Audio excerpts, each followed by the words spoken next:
ఏపీలో 39కి చేరిన కరోనా కేసులు అప్రమత్తంగా ఉండాలని ఆరోగ్య శాఖ సూచన.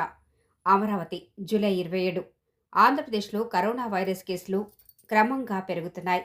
తాజాగా రాష్ట్రంలో మరో 7 కొత్త కరోనా కేసులు నమోదవ్వడంతో మొత్తం కేసుల సంఖ్య 39కి చేరినట్లు ఆరోగ్య శాఖ అధికారులు వెల్లడించారు. కరోనా వ్యాప్తిని దృష్టిలో ఉంచుకుని ప్రజలు మరింత అప్రమత్తంగా ఉండాలని అధికారులు సూచించారు. జ్వరం, దగ్గు, జలుబు, గొంతు నొప్పి, శ్వాస తీసుకోవటంలో ఇబ్బంది వంటి లక్షణాలు కనిపిస్తే నిర్లక్ష్యం చేయకుండా వెంటనే సమీప వైద్య కేంద్రాన్ని సంప్రదించాలని తెలిపారు. ఆరోగ్య నిపుణుల సూచనలు: రద్దీ ప్రాంతాల్లో తప్పనిసరిగా మాస్క్ ధరించాలి.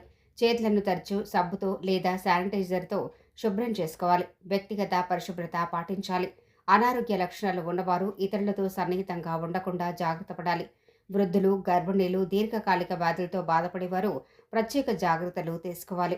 ప్రస్తుతం పరిస్థితి నియంత్రణలోనే ఉందని ఆరోగ్య శాఖ పేర్కొన్నప్పటికీ ప్రజలు అప్రమత్తంగా ఉండి ప్రభుత్వ సూచనలు పాటించడం ద్వారా వైరస్ వ్యాప్తిని అరికట్టవచ్చని నిపుణులు సూచిస్తున్నారు.